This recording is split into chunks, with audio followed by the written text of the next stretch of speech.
Welcome back to the channel. No, I am not on a boat. I'm visiting family in Florida for the holidays, but despite the fact that it is the vacation, I'm not going to let the news pass me by, and so I am making a couple of videos for you with picturesque inlet behind me.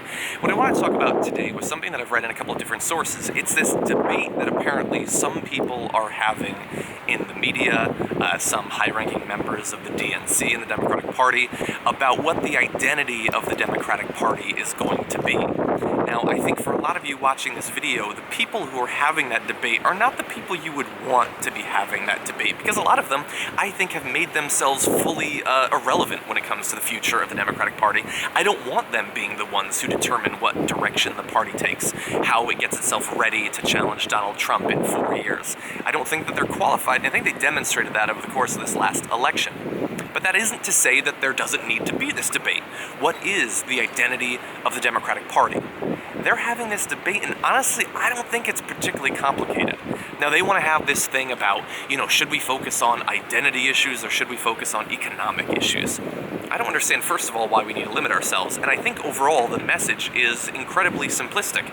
And I apologize if I'm going to take a lot of it from Bernie Sanders, but I think he's done the best job out of any Democrat during my life in defining what the point of the party is and why it should be appealing to so many people. It's simple. The system has been set up over the course of our lifetimes and before it to benefit the extremely wealthy. Whether in corporate form or in individual form, the economy and the government has been set up to cater to their interests. And you can see this, and those policies come forth mostly from the Republican Party, but from the Democratic Party as well.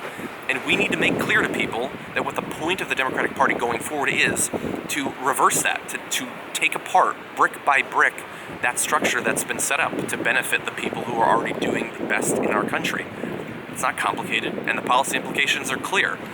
Expressing the values, incredibly simple. We've seen Bernie Sanders do it over the course of the last year and a half, and thankfully he's out going from city to city doing it in town halls, mostly in Trump country, by the way, which I think is a great idea, every day. Here's what we do.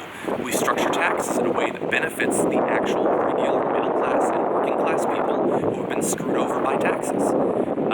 When it comes to getting rid of Obamacare, we don't get rid of Obamacare, but we damn sure update it for what people actually need. Now, it was created as a result of compromises, some of which I think Obama and the Democrats at that time needed to make, some of which I think they chose to make and did not need to.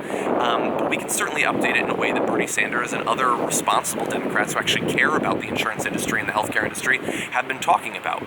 We do that. We strengthen the social safety net. We make sure that Social Security doesn't go away. We don't gimp it for the future. We don't make it still solvent in 30 years but irrelevant in 20 years. No, we don't go in that direction. We go in the opposite direction. Now, this message, I don't think, is difficult to create, and it can be summarized in a nice 45-minute speech by Bernie Sanders. You've seen it before, you will see it again. But we also have to understand that because of the absolutely horrendous decision that the country made in November this year, we now have an opportunity where they are going to see the exact opposite of that message coming at them from the Republican Party every single day. And the cool thing about it is that it's going to be coming not just from the White House, but from the House as well, and the Senate as well, and the Supreme Court as well. Now, some of that we can't solve anytime soon, unfortunately. The Supreme Court is probably now going to be in Republican hands again for 10 or 20 or 30 years. We fucked up, America.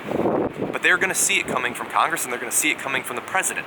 And if a strong voice, like a Bernie Sanders or a Tulsi Gabbard or an Elizabeth Warren, or insert, whoever you think is up and coming right now, can come forward and say that we are going to take apart that goddamn system that has screwed over people, that's how you win.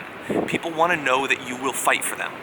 Hillary Clinton tried to create that message, never sold it, because fundamentally people could look back over the course of her career and say, yeah, maybe that's why you originally got into politics, but I don't see it in your day-to-day actions once you were in politics. But there are politicians who we can see that in what they actually do day-to-day. We can sell that message and we can win on that message. People want to know that you're going to fight for them, and they want to know that you understand why they are so pissed off with politicians and with big business. We talked on the Young Turks recently about a poll about what the establishment is. And you could see that whether you're in the Democratic or the Republican Party, you define it slightly differently. Some people will see that as being about politicians. Some people will see it as about being the economic elites, the corporations, and that sort of thing. But there's both of those in both parties. And I think that only by attacking both and being willing to turn over the apple cart will people understand that you're actually on their side. I think that fundamentally most people, a lot of people, don't see the Democrats as being on their side. Now, that doesn't mean that the Democratic Party isn't popular, regardless of how inept it is and how ridiculous its muddled message is. After all, Hillary Clinton, despite her epic weakness as a candidate, got almost 3 million more votes than Donald Trump. It doesn't take a big change to the message to win, pragmatically. But you can get both. You can change it into what it should have been all along, and you can win, and probably epically so, in 4 years. We're going to see this message delivered. We just need to pay attention, and we need to be willing, as individuals, me and you, to help amplify that message by talking about it, by discussing with people, by learning and contributing where we can. We just need to be ready because the opportunities are going to be there.